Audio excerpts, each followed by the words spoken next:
warahmatullahi wabarakatuh. Salam kreatif. Apa kabar anak-anak? Saya berharap kalian dalam keadaan sehat dan tetap bersemangat untuk belajar. Seperti kita tahu bahwa Kota Surakarta memiliki satu pelajaran muatan lokal yang tidak dimiliki oleh kota lain, yaitu kesenian daerah. Dan di dalam pelajaran kesenian daerah ini ada 4 subbab yang dipelajari. Yang pertama adalah seni tari tradisi khususnya Surakarta, kemudian seni karawitan, sastra pedalangan atau sastra wayang, dan yang terakhir adalah seni tembang. Tentu saja kita akan banyak sekali mengenal seni tradisi yang ada di Surakarta karena kita ada di sini, dan kita akan juga mengenal betapa unik dan indahnya seni-seni di Surakarta. Untuk itu, mari kita mulai pelajarannya.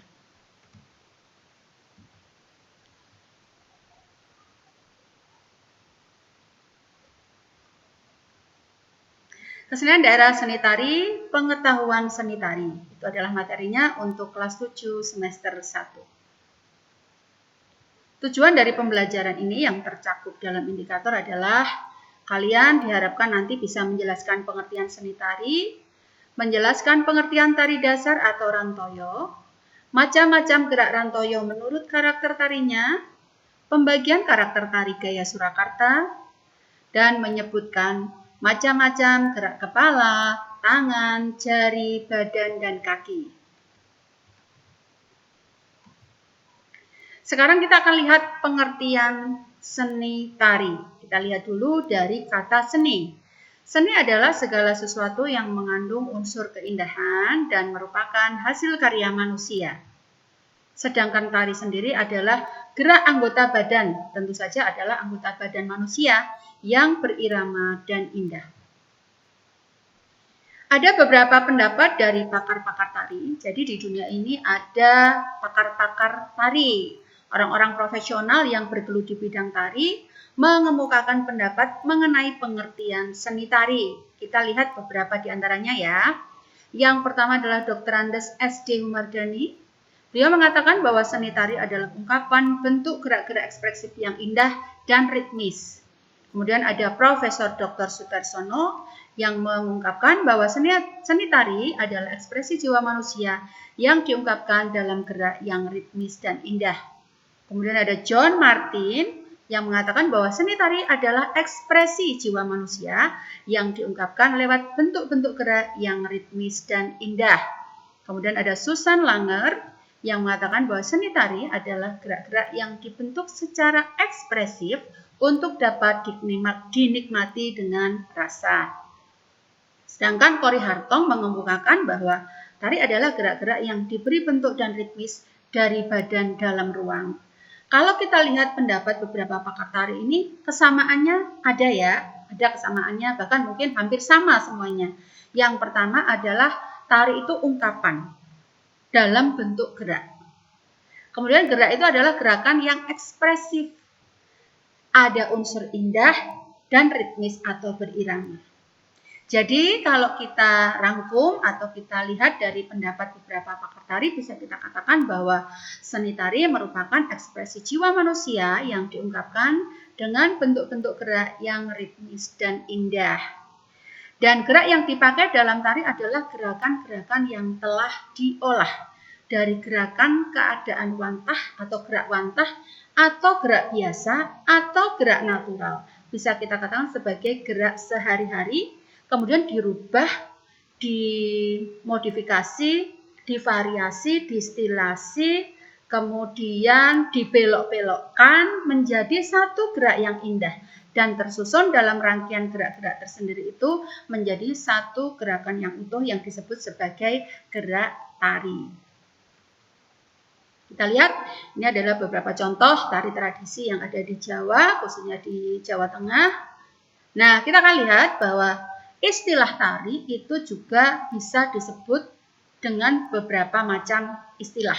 Yang pertama adalah bekso atau joget yang biasa disebut di daerah Surakarta. Bekso ya, tari dari kata bekso itu diambil dari kata hambekso. Hambekso sendiri terdiri dari dua kata. Yang pertama adalah hambek, yang kedua adalah esa atau eso. Artinya adalah sawiji dan Tuhan.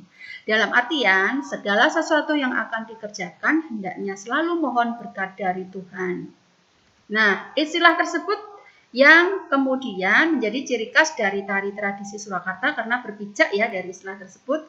Itu menjadi ciri khas bahwa pada tari tradisi selalu diawali dengan gerak sembahan. Kalau kalian lihat di tari petilan itu selalu ada gerak sembahan di awalnya ya.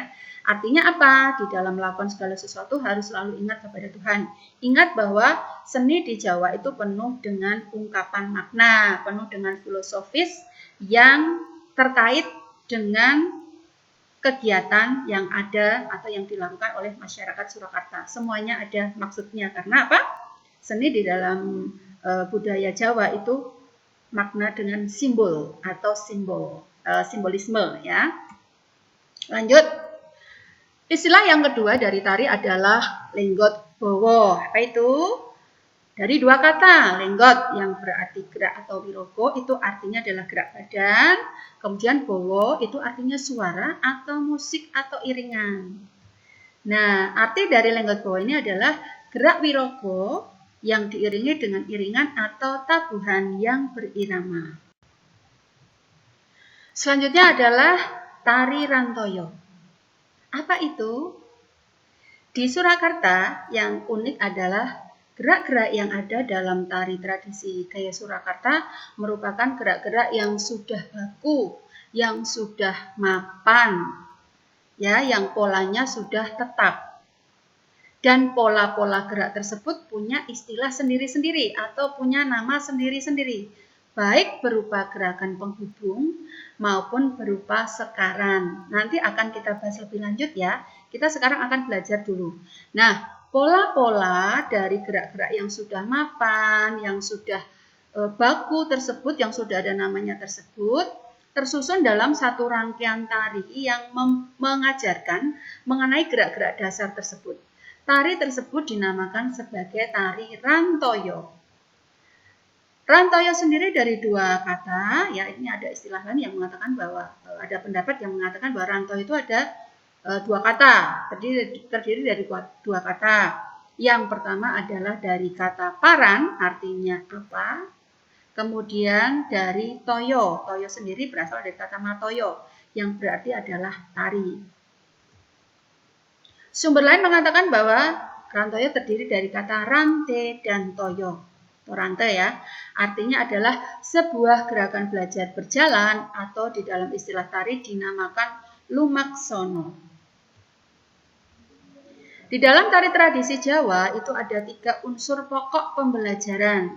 Yang pertama adalah wirogo, yaitu melatih untuk dapat melakukan dan menguasai bentuk gerak anggota badan.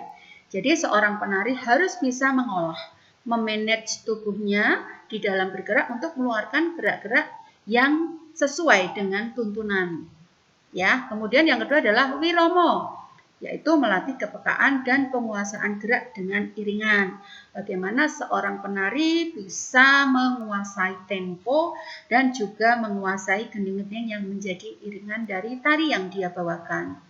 Kemudian yang terakhir adalah wiroso, yaitu melatih diri dalam penguasaan karakter atau watak tari. Ini berkaitan nanti dengan bagaimana ekspresinya, baik ekspresi gerak maupun ekspresi wajah, dan bagaimana dia mengungkapkan gerak-gerak tersebut menjadi satu rasa atau satu karakter yang sesuai dengan tari yang dia bawakan. Ya, ini. Kemudian tari rantoyo sendiri, ingat ya, tari rantoyo adalah tari yang mengajarkan gerak-gerak dasar pembelajaran tari gaya Surakarta. Itu terbagi menjadi 3. Ada jenis rantoyo putri, jenis rantoyo putra alus, dan rantoyo putro gagah. Apa yang membedakan antara ketiga karakter ini? Kita lihat. Macam-macam gerak rantoyo putri. Ya, itu ada trapsilantoyo. Ini adalah nama dari gerak. Yaitu duduk bersila, kemudian ada nikelwarti atau jengkeng, yaitu sembahan atau mengenjali. Kemudian ada lumaksono lembean kanan, lumaksono ridong sampur, lumaksono nayung, lumaksono keputren, dan memiliki gerak penghubung ya, antara lain ada sindek kiri, itu 4 hitungan. 4 hitungan ini adalah patokan. Jadi berapa hitungan dia selesai mengerjakan. Ya, disesuaikan dengan iringannya. Kemudian ngigel itu 8 hitungan. Kemudian sabetan 12 hitungan. Ombak banyu 12 hitungan. Srisik itu bisa 4 hitungan, 8 hitungan, dan 12 hitungan. Jangan bingung, hitungan-hitungan ini adalah hitung-hitungan yang berkaitan dengan tempo. Dan tempo atau hitungan ini juga sama dengan hitungan pada iringan tarinya. 1, 2, 3, 4, sampai 8. Itu adalah macam-macam gerak Rantoyo Putri. Ya, ada beberapa tari Rantoyo Putri. Kemudian gerak tari Rantoyo Putro Alus. Sama di awal-awalnya juga memiliki Trapsi Lantoyo, Nikelwarti, ya. Namanya sama, hanya pelaksananya nanti berbeda karena karakternya juga berbeda. Yang satu karakter putri, yang satunya karakter putro alus. Kemudian ada Lumaksono Dadap Hanurobo, ini adalah nama-nama gerak atau lumaksono yang ada pada tari Rantoyo Putra Alus. Ada adalah lumaksono dadap impuran, lumaksono bambangan atau bambangan, kemudian lumaksono nayung. Sedangkan gerak penghubungnya itu ada besut yang terdiri dari 4 hitungan, kemudian ngigel 8 hitungan, sabetan 12 hitungan, ombak banyu 12 hitungan, srisik bisa 4, 8 atau 12 hitungan. Ya, ini salah satu contoh tari yang merupakan karakter ya Putro Alus. Lanjut adalah pada macam gerak Rantoyo Putro Gagah. Kita lihat bahwa ada kesamaannya di awal, yaitu Trapsi Lantoyo, Nikelwarti, kemudian Mangenjali, dan Lumaksono yang berbeda. Sebutan atau gerakan dari tari Rantoyo Putra Gagah itu berbeda. Ada Lumaksono Kambeng, Lumaksono Kalamrinantang, Lumaksono Bapang, dan gerak penghubungnya berupa besut, sama ya, sabetan, srisik, ombak banyu. Ya, ini yang termasuk pada karakter Putra Gagah. Nah, sekarang kita akan lihat macam-macam gerak tari gaya Surakarta. Di dalam membagi macam-macam gerak tari gaya Surakarta, kita membaginya berdasarkan anatomi tubuh. Untuk memudahkan, kita bagi menjadi 4, yaitu gerak kepala dan leher, ya, berupa pacak bulu, gedek atau gedek, lenggut. Ini adalah nama-nama gerakan ya. Jadi kalau penari sudah tahu gerak dasarnya, itu akan mudah untuk mempelajari. Ya, yang bagian ini pacak bulu, dia akan tahu, oh gerakan pacak bulu seperti itu. Oh, habis ini lenggut, oh dia tahu, oh gerakan lenggutnya seperti ini. Dan seterusnya. Kemudian ada gebes dan beberapa gerakan yang lain, sebenarnya banyak ya.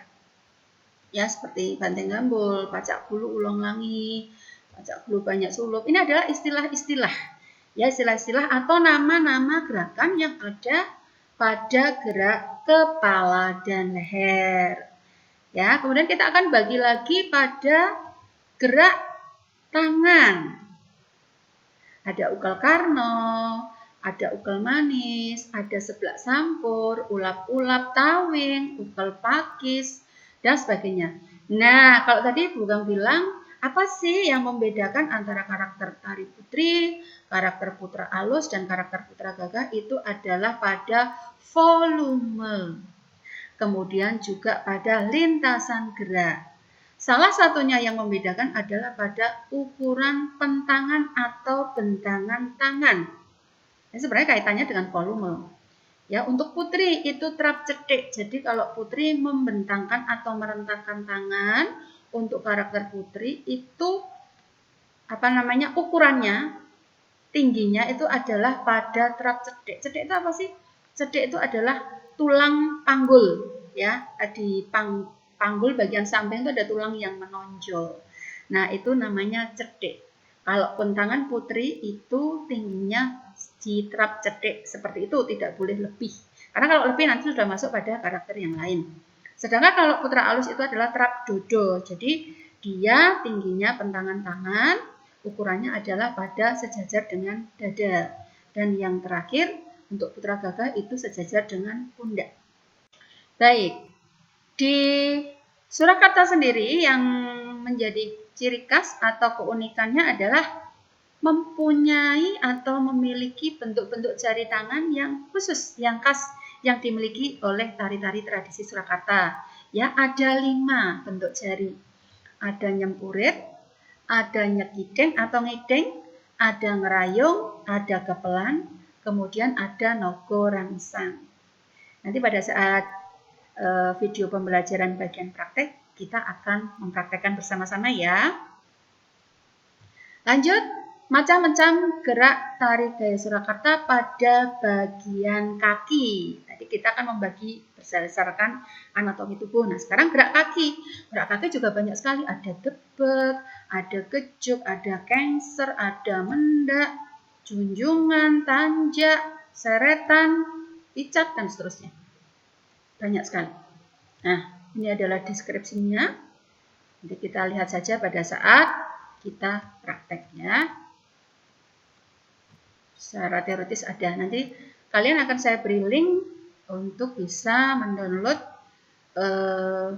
PPT ini di Google Drive saya. Oke. Ini masih gerak kaki.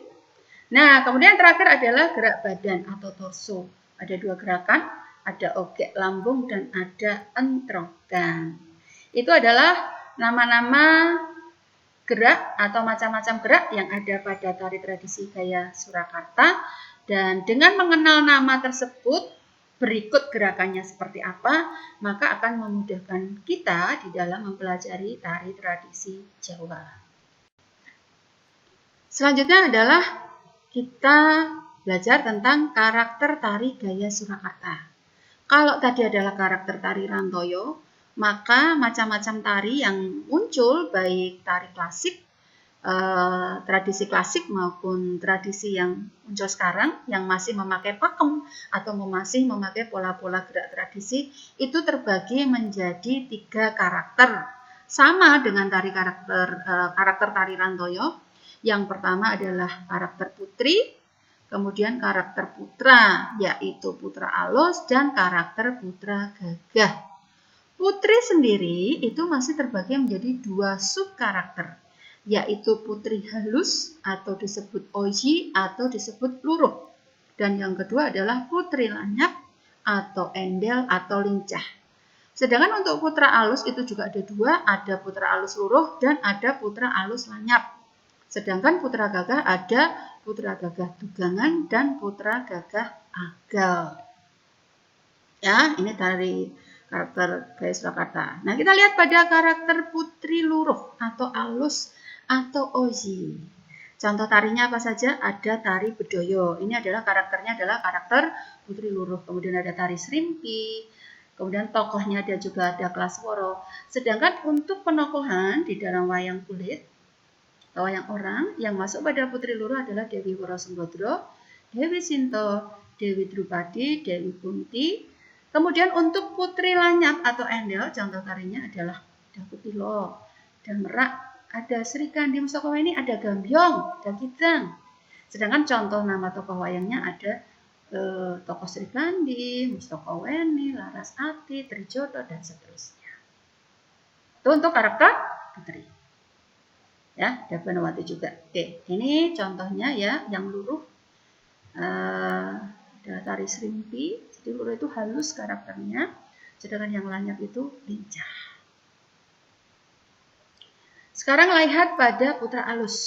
Ya, karakter luruh. Contoh tarinya apa saja? Ada tari Pamungkas, Gunung Sari. Sedangkan contoh nama tokoh wayangnya adalah Arjuna, Abimanyu, Rama, dan seterusnya. Oke, kemudian yang lanyap yang masuk pada karakter putra alus lanyap, untuk contoh tarinya ada Menak Koncat, Dagang Biranom, Brahmastro, Kipra Dewa Kumoro. Sedangkan contoh nama tokoh wayangnya ada Kresna, Karno, Bambang Irawan, Wibisono, dan seterusnya ya. Yang lain nanti dicari. Ini contohnya untuk tari yang berkarakter luruh, pandangannya memang agak ke bawah, sedangkan lanyap memang lebih cakrak ya, atau lebih lincah. Untuk putra gagah, untuk dugangan, contoh tarinya ada Eko Prawiro, Klono, Prawiro Kuno, Prawiro Watang ya, prajuritan. Dalam Hanoman Cakil, sedangkan contoh nama tokoh wayangnya adalah Gadekoco, Ontoseno, Ontorejo, itu yang masuk putra gagah dugangan, sedangkan yang agak contoh tarinya adalah Garuda Yakso, Anoman Katak Sini, dan seterusnya. Sedangkan contoh nama tokoh wayangnya ada Rahwono, Niwoto Kawojo, dan yang lain. Nah, ini contohnya ya, untuk tokoh yang dugangan dan tokoh yang agal. Oke, anak-anak, itu tadi materi kita. Memang karena awal-awal kalian belajar, mungkin banyak sekali yang harus dipelajari. Tetapi jangan khawatir bahwa konsep dan prinsip dari tari-tari tradisi Jawa nanti bisa lebih jelas kita pelajari ketika kita sudah mempraktekannya. Dengan mengenal konsep, dengan mengenal pengertian dari seni tari tradisi, kita jadi tahu bahwa khasanah seni tari tradisi ini ternyata banyak dan menarik. Semakin kita mengenal, maka kita akan semakin cinta.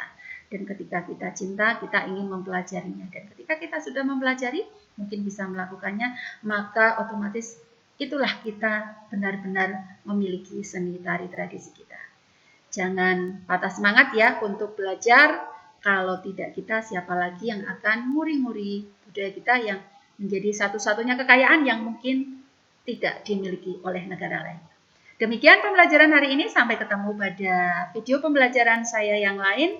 Terus bersemangat dan tetap sehat. Assalamualaikum warahmatullahi wabarakatuh. Salam kreatif.